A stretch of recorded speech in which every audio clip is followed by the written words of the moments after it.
No, I would just do cocaine. That was really, yeah. So not just. Wow. Yeah. It's sick. But your thing is going really great. My son's a big fan of yours, Baron. Really, Baron is? Yeah. Oh, nice. yeah, He Baron. just graduated high school, right? That's right. He just did. He knows you very well. He said, Dad, he's big. Wow. What's with Trump and like constantly relying on his sons for media appearances? Big one. That's cool. So that's good. What, Well, that's where it is nowadays, right? Yeah, well, it's interesting. You know, yeah, I can't believe that we're able to get platforms. And I started in my kitchen, and then Bro really needs to be monitoring his son's fucking intake, dude. Yo quiere que yo case. Yo estoy huido. yeah, just evolved out of there. That's fantastic. I mean, it's pretty unbelievable. What does Baron Do play? you want to start? What? Did you hear Baron slapping the shit out of his nanny? No, that's all fake, dude. Come on, bro. Come on. You go ahead. Yeah, we're good. Are we rolling? Yeah, sure. We're good. Yeah, that's yeah. Does Baron play sports or anything? He does. He plays golf and different sports. Ew, bro. Let him play ball. He's like 6'8", dog. He's 6'8" and Slovenian. What the fuck is wrong with you? He's gonna turn into Osama bin Laden, bro. This is what happens when you're 6'8" and your fucking dad doesn't let you play ball. You literally become Osama bin Laden. Okay? Let him fucking hoop, dog. He's gonna do 9/11 if you don't let him hoop. Soccer. Loves soccer. Very good at soccer. He's a good athlete, Baron. Yeah. Is he gonna go? Has he already picked a college or no? He has, and he's getting set to go in the fall. Good college, a very good one. And he was always a very good student. He's smart guy. Which one of your kids? Like, yeah, what's something you admire about each one of your sons? Well, Hard Don is question. a hunter. He's a great, great hunter, and knows everything about that world and guns and all. He was the first one that said, Dad, boy, you got lucky, because I didn't realize that 130 yards is actually very close in that parlance. And he said, you got lucky. He knew immediately when he saw that. He said, it's incredible, because that's considered. I love Theo Vaughn. I love Theo Vaughn baking this in, like in the post, in the edits. Like his editor's like, this is this is good stuff to put in there. Pretty close distance. From how far the shooter was? Yeah. Oh, And the yeah. guy wasn't a bad shooter, supposedly. You know, he was a very disturbed guy, but he wasn't a bad shooter. And Eric, likewise, he loves the business. He loves real estate. Also very much of a hunter. And Bro, he can't find anything. Like there is not an ounce of like genuine good feelings that he has for either of his fucking dipshit fail sons. Like, what are you doing? Don't come in here wagging. Okay, god damn it. It's hard not to fucking give you a pet. Do you see the bit from Michael Cohen's book about Trump calling Don Jr. a fucking idiot for shooting an elephant and posting the pig online? I did not, but it makes sense. I mean, he's right. He's literally just describing them, not saying what he admires about them. Yeah, he's like, well, you know, Don Jr., he's a hunter. He likes diet sodas. Anyway, let's continue. understands a lot of things about that. They were sort of, as young guys, they were with their grandfather, and he would take them hunting in Czechoslovakia. And somehow they developed very well. And Czechoslovakia, yeah, damn. can you imagine? It's a lot of letters even. That's a long time. Yeah. That's a name you don't hear too much anymore, but it was... I'd need a scope just to get through the spell. That's a name you don't hear too much anymore. That's hilarious. word, That's I right. think, A lot you of know? people. A lot Yeah, of people. yeah. But so he'd go, they'd spend time in Europe and they'd do that. That's where he learned a lot about both of them, really good. With your dad, they would go? No, grandfather, actually. They had a grandfather who was a wonderful outdoorsman and athlete. And during the summer, he'd take them out into the woods and they'd go hunting and lots of things, and they loved it. They got to love it. And that's Don and that's Eric. Yeah, they're funny. Oh, yeah. They have a good sense of humor, too. Like, whenever I see them at UFC, it's like... Yeah, right. Yeah, I just, like... The first time I was nervous, I think, and then after that, when I've seen them, it's like, it's fun to kind of cut up with them a little bit. Yeah, well, they're good. They're good guys, and they really they get along great with the rest of the family. We all get along great. We have a good family, but I love you. I see. You talk about a great guy. How about Dana White? Yeah. Good job he does, right? Yeah, I want to thank Dana too for helping get us set up together. Yeah, he makes it happen. I like Dana. He doesn't waste words. He doesn't waste time. He likes to, I think, be efficient, and he has seems like a strong sense of integrity for himself. Yeah, nobody like him, actually. It's, there's an expression that everybody is replaceable. Not Dana. Yeah. Nobody could do what he does, and he's made that sport into a big monster Yeah, dude, no one. Like, absolutely zero people beat the shit out of their wives in the same way. sport. Yeah. And it's interesting, and we go there and we enjoy it, go with him. Sometimes we do walk-ons with Dana, and place sort of likes it. Oh yeah, I've been there. Yeah, but there's Dana, a video of we us. have- I was in behind you in one video. I'm sure the dogs here will pull it up. But yeah, those are some of my favorite things ever. UFC became my favorite sport during the pandemic because Right. Dana was brave enough to stay open. You know, He was it. He yeah. was the whole ball game. He was the only sport, and he'd open up in arenas with nothing other than very good fighters. Yeah. And they would be fighting. He had some of the best fights during the pandemic. Yeah. But he it would was do that. exceptional. There it is right there. See, look, Oh, there yeah. you are, and I'm right behind you there. Oh, clapping wow. with that hat on, yeah. the white guy in the that's hat. great. That's right. The white guy in the hat is right. That's great. Yeah, I mean, there's a lot of us there, but I was one of them for sure. That's right. Yeah, see, that's me right there. Good sport, isn't it, huh? Yeah, I'm a Dustin Poirier fan, so. Oh, he's great. He was, boy, I tell you, he's a warrior. That last fight he had, whether you like it or not, he is a warrior. Yeah. Yeah, I do think that, I think Trump's strategy of going to like right wing, or not even right wing necessarily, but like Trump's strategy as a telegenic person that is like capable of holding a conversation with people who are not immediately at odds with him actually does end up humanizing him a lot to people who are prone to his kind of politics. I think, like, I don't even know if the Democrats could actually like recreate this with Kamala, especially. You know what I mean? Humanizing a horrible racist monster, great.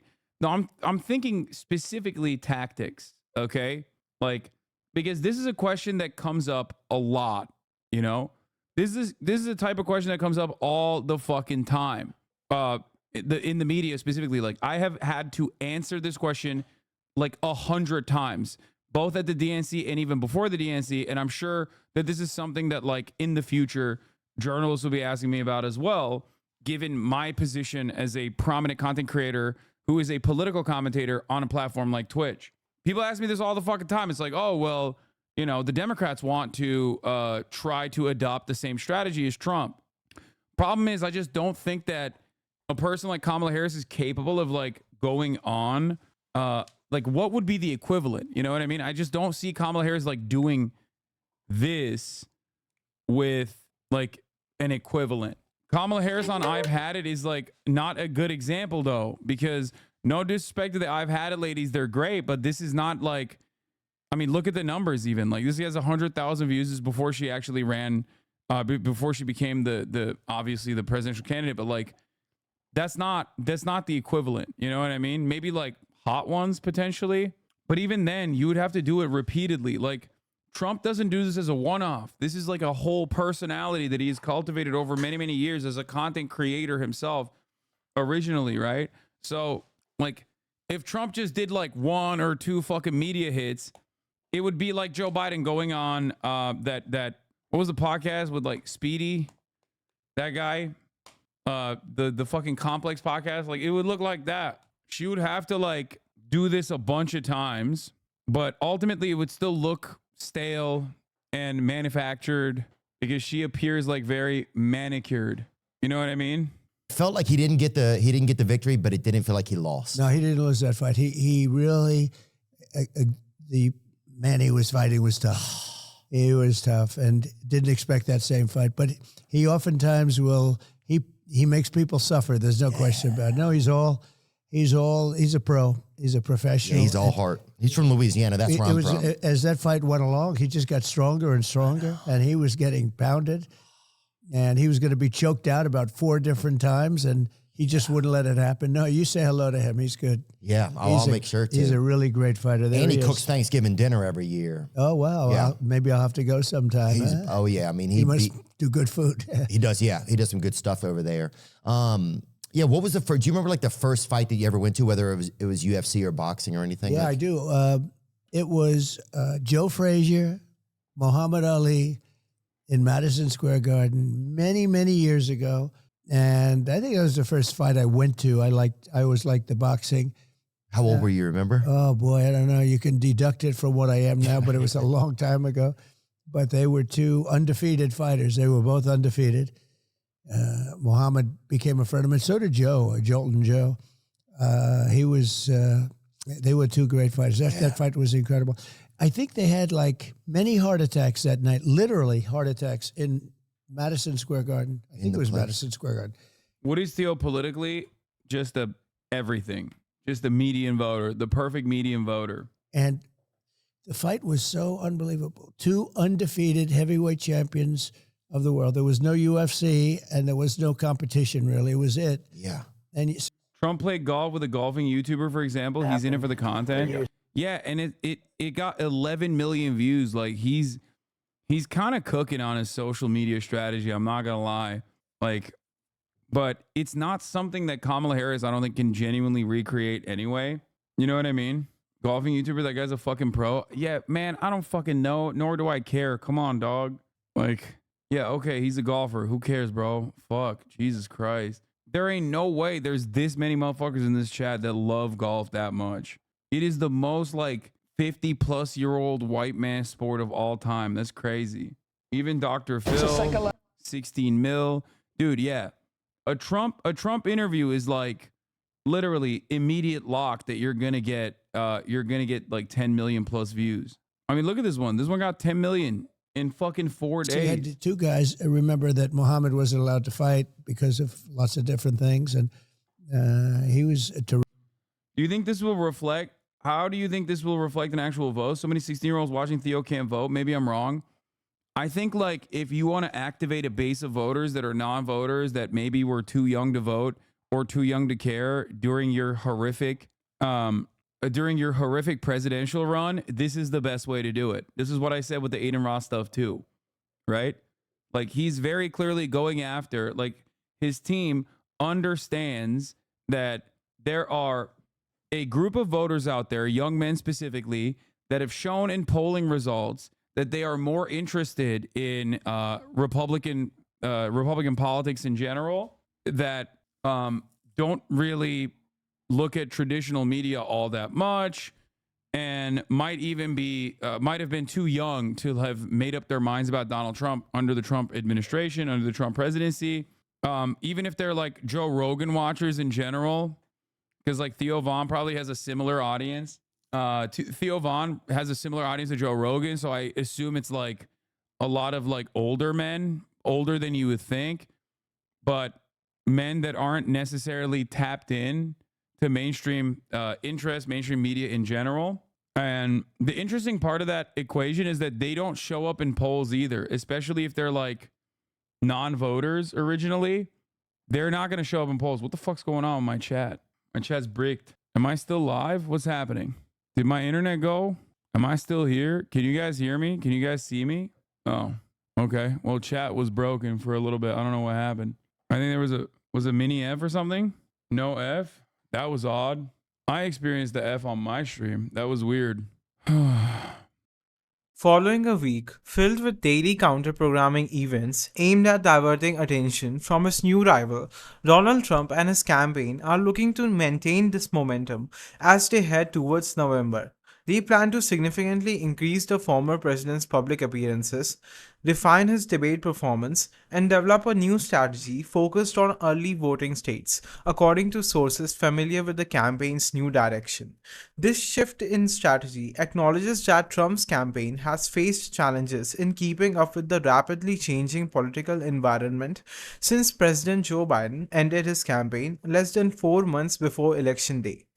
Moving forward, Trump's schedule will resemble the past week's intensive pace, where he visited a different battleground state each day, more than the slower pace of the previous 20 months. Advisors indicate that Trump is expected to host multiple events each day, possibly daily, with some suggesting he may even visit 2 states in one day. Anyway, let's continue. Terrific guy. Both terrific guys, very And they different. finally made it happen. They finally And made they that made bout it happen. So you had two undefeated heavyweight champions fighting. And who took you to the fight? You remember? I went with my father and my brother Robert. Yeah, my Chatterino's brick. Look, see that? It doesn't even show like subscriber buttons and shit. And it was just, I don't know, I must have been very young. It was a long time ago, but you would never forget it. That was one of those moments. Oh, yeah. But no, literally, there were like many heart attacks in the arena.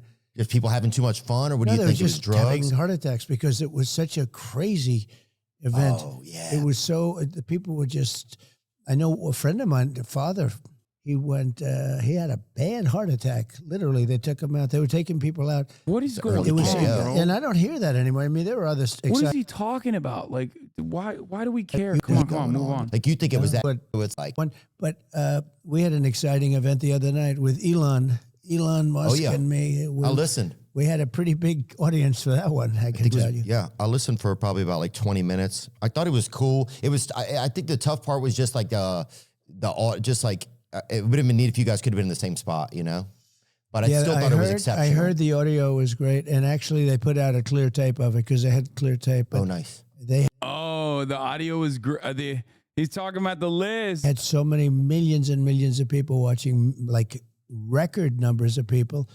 And I'm trying to figure out, we're on a cell phone, or I was, and, you know, that's a lot of people coming into a cell phone one way or the other. Yeah. But I heard some people had a problem with the audio.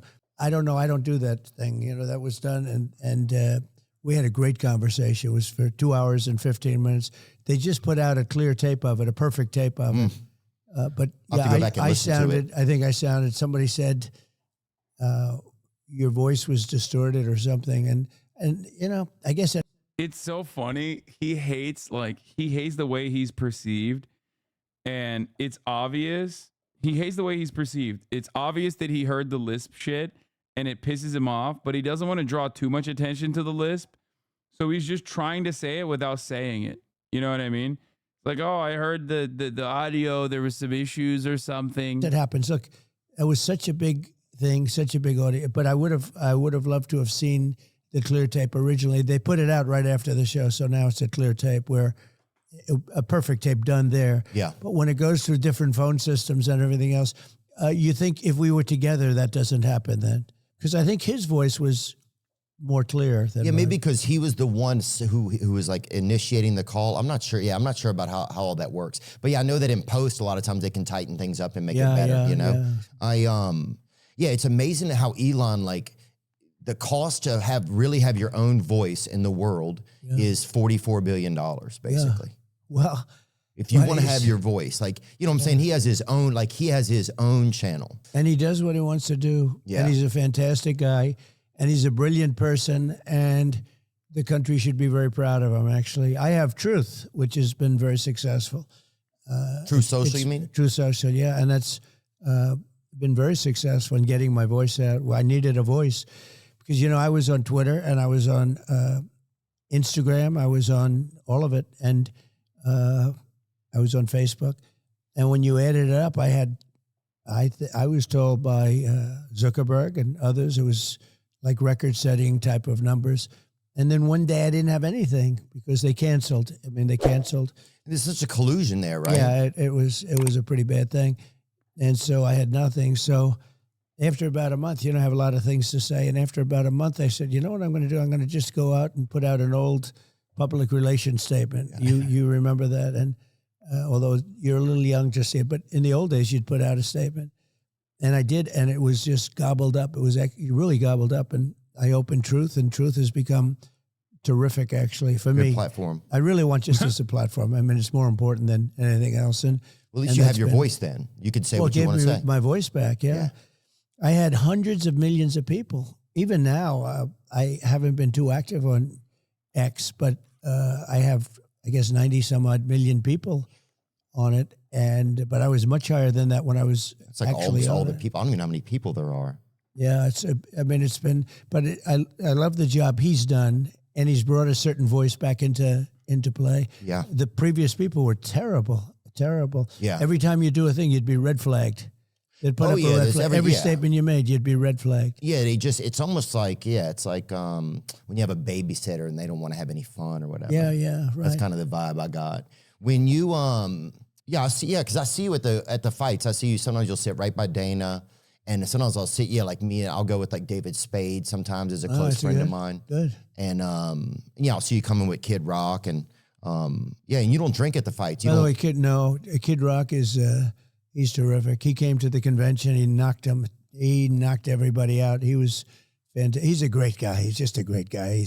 He's popular, very popular. Oh, he's definitely he's a real dirt my guests are here. too, dude. He's a freaking legend, you know. He's a legend. He is a legend, I guess, in a true sense. Oh, 100%. People love him, dude. Look at him. I went to his show not long ago somewhere, and people, I think some guy had a heart attack there too, but it was more funnel cake related, I think, type of vibes. He draws big crowds, actually. It's amazing. I saw one. He was out someplace recently at 80,000 people. He's big stuff, but he's forget about that. I call him Bob, his name Bob, right? It's Bob, Kid Rock, but it's Bob. But he's a really good guy. And I've been over to his house he's a cool cat, right? Yeah. Oh, yeah. I mean, I live in Nashville. Right when I got into town, he hit me up one night and was like, hey, man, I'm having a birthday party this weekend. You should come. And I didn't even know him, and it was nice of him. And since then, we've done a lot of fun stuff together. His brother's missing a leg, too, which is crazy. He looks like the lamp. Have you ever seen that movie, The Lamp, like from like a Christmas Story or whatever? Yeah, I don't know. Yeah. But he's fantastic. The family, the father, I knew very well. He just passed away. And it was tough. Oh, you knew his dad? For the brother. I did. And he was fantastic. Yeah. I got to know him through knowing Bob. And I tell you what, it's just a fantastic family, the whole family. Yeah. No, I love Bob. He and I joke around together a lot. We've spent a lot of time together. Look at his brother right there. That's right. Dude hits And you know what? He dingers, plays too. golf and he plays well. We're watching Interview yet? Yeah, we're watching the Trump interview. Go back? Wait, go back to what? What's happening? All right, we got guests in the building. Hello. Crash Dummies Pod. Rewind that shit. Oh my God. Wait, why? What did he say? All right. Welcome to Twitch. You guys don't stream, right? We did for a little bit. Very short career. Very 3-month Twitch career. Yeah. Yeah, they're dripped out. This is a very white community overall. I know. Is this your first so black people on the stream? No, but yeah, we'll just say yes. Yeah. Yeah. There we go. Yeah, this is the first time I've had black people in my house in general. We're like the Jackie Robinsons of Twitch, right? Yeah, you guys are. Oh, I mean, there's definitely black people on No, Twitch. your Twitch. Oh, my Twitch. Okay, yeah. We're here from the Negro League. How are you doing? We're gonna be doing a podcast in a little bit, but I wanted to introduce you guys to my community a little bit because we're gonna collaborate. Oh yeah, actually, I did have Christian Walker. You guys know who Christian Walker is? Herschel Walker's son. No. I don't know who Herschel Walker is. Herschel. Yeah, he's gay and he's like he's like a gay commentator. Isn't Herschel Walker in politics? Herschel, well, he tried to be in politics, but he failed. Okay. He got owned by Raphael Warnock. Guys, stop naming black people that I had on the stream. That's I love this. That's how you know this is a white ass community. this like immediately. This is like name your black friends and they're just going crazy. Literally. That's like I people will do this to me sometimes. Will be like, why don't you have more black people on? And then it's like, and then Chad will immediately start listing off all the black people that have been on the stream, and it's like, dude, you can't. Like that's a losing. That is just you can't win in that situation. At least 10. Yeah. A strong 10 too. Yeah. And not just that one guy in the blue shirt. Which guy in the blue? That's what I usually say. Oh, okay. I thought you were. Yeah. That's how I refer to people I don't remember. You know that guy in the blue shirt. Trump, who typically avoids traditional debate preparation and argues that he does not need formal practice like mock debates, prefers to study his opponent and refine his messaging in a more informal setting, an advisor noted. For example, former Hawaii Representative Tulsi Gabbard has been assisting Trump behind the scenes by helping him understand Kamala Harris's debate style. Tulsi was one of the Democratic presidential candidates in 2020 who confronted Harris during debates. Trump's advisors believed that Tulsi's criticisms of then Senator Harris, especially regarding her record as a prosecutor, helped weaken Harris's candidacy. Although it was expected that Trump would increase his campaign activities after the conventions, the intensified schedule planned for the coming weeks surpasses previous efforts and directly responds to the surge in enthusiasm among Democrats since Harris placed Biden at the top of their ticket. Sure. So Pat, you have no idea what I do, or do you? Yes. Oh, you do. Yes. Because I know Mike was saying he's like seen older videos of mine back in the day when I first reached out to you guys. He was like, no, I know. Like, I'm familiar with what you do. I get very jealous of your style because I call it a style of comedy. I get very jealous because it's like you also have to think how they think and also think how we think and then combine them and still, you know, be able to talk about that stuff and kind of. I mean, I guess. Comedy. Yeah. That's like, I mean, to me, that's tough because everything I say on our podcast is not correct. I don't fact check anything I say, and I'm so happy that nobody that listens to our podcast ever asked me to. No, but your stuff has to be fact checked. But I wish I could get. Yeah, my stuff's not fact checked either. I lie all the time. Don't worry about it. That's what I do as well. I just make stuff up on the spot. But thank you for saying that. You know what I do is comedy. That's nice. Okay, well. In any case, you guys, Mike had a really good idea of for those of you in the chat that don't know, they have a really funny podcast. They're huge on TikTok. They show up on my For You page all the time. And one of the things that you guys do usually is you have callers call in. Yeah. And my podcast is very white. Like my co-host is a former Mormon lady by the name of Cutie Cinderella. She's awesome. She's incredible, and a gay white guy, and the only funny person on the pod is not here right now. So I thought it'd be funny if your callers, like if we responded to some of your callers. Oh yeah, That was his idea that. actually. Yeah. I didn't suggest it. I think it'd be I want funny. to say, yeah. We're trying to ask a question today that's more. I want you to argue with some people today. That's the goal. How can we get people to tell us their deepest thoughts about what's going on in the presidential race right now? Because the deep thoughts are like the ones that people shouldn't be putting out but there. I don't want people from my community like. Oh no, it'll be polluting but it's gonna be very uneducated opinions from ours. So that's why it's funny. That's why it's like way funnier. Like, if they do it, if they respond, it's gonna be boring and annoying. It's gonna be no different than like what I do in general. The average education. What is your relationship with your audience? Because sometimes I see your stream. Sometimes it's like you troll them and you call them idiots. Sometimes, but then it's almost like a family in the sense where nobody else outside can kind of make fun of them, but you. It is like that. It is like that for sure. Sometimes it does get abusive because it's like I have a policy of just like letting anybody talk in the stream, and that can be really fucking stupid at times, especially when there's like a lot of chirpers who come in and then like they repeat the same points over and over again. You know what I mean? And then say he hits us. yeah, exactly. Well, sometimes they need it. You know what I mean? What would you say what do you think the education range is of like your listeners? I think they're decently well, like in comparison to like the Theo Vaughn audience, I would say, because we were just watching, like they're probably more educated. They're more interested in politics. They're nerds, you know? Yeah. Ours is like, who the fuck would be interested in politics? Yeah, I feel like ours is like everybody went to DeVry and they graduated. They're like the class of March and like it's a solid institution. Yeah, they got 1 month scholarship and they're just like, actually, did you know we got a bunch of know-it-alls in ours that like write paragraphs? Oh, we got a bunch of I think that's just like common across the board on the internet. Like there's always know-it-alls. Yes. In general. Yes. Let me say they got a PhD. Let me get an understanding of what your guys' interest in politics is. Do you want to talk about that? Oh shit. Oh man. Very uneducated. Yes. I will say let's start off with that. Like make that statement again. Very uneducated. Yes, before you hear anything coming we from read the headline and we go with the headline. Yes. I like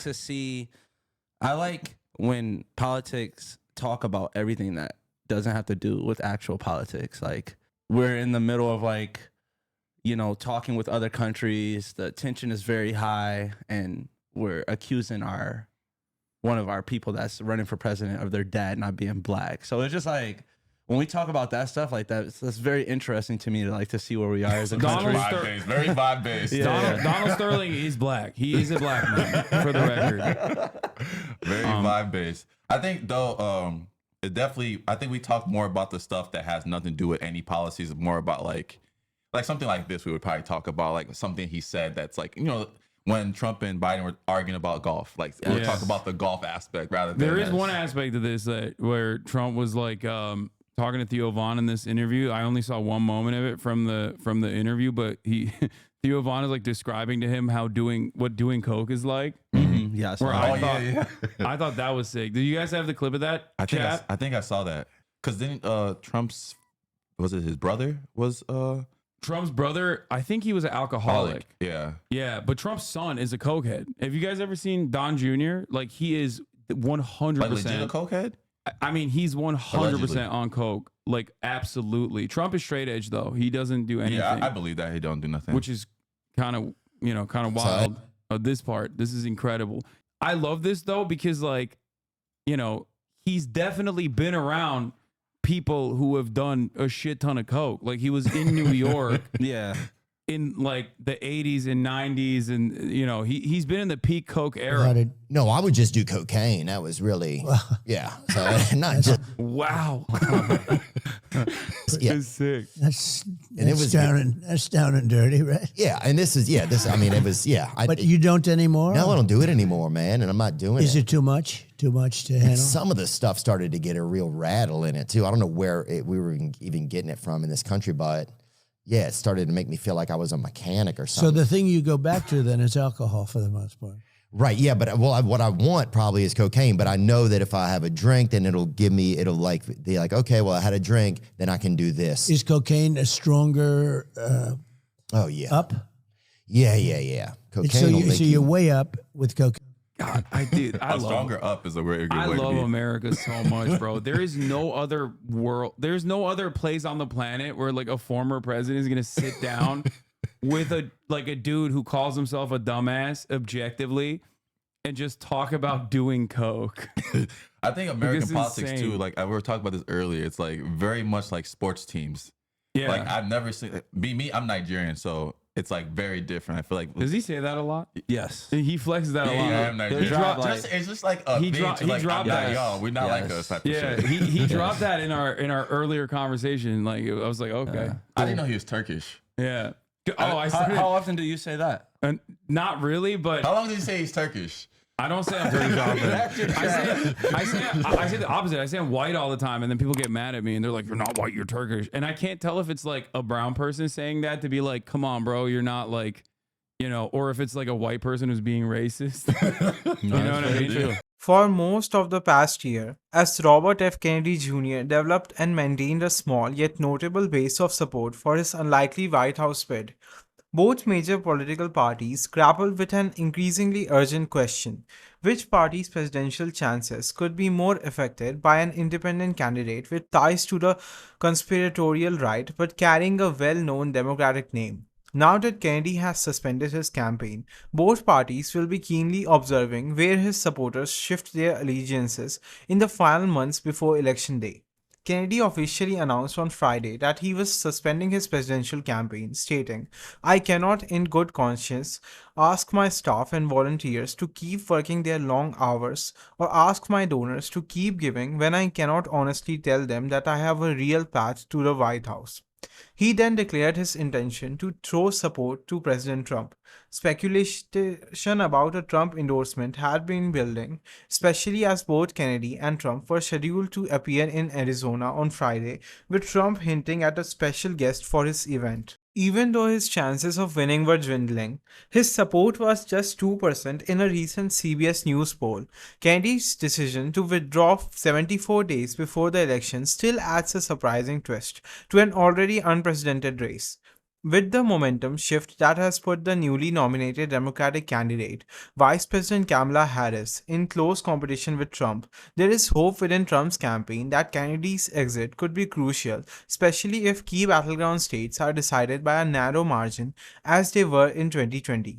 What Kennedy's supporter will do next remains uncertain. It's difficult to know if many of them ever intended to vote for him or vote at all, and some may opt out of voting altogether without another appealing candidate on the ballot.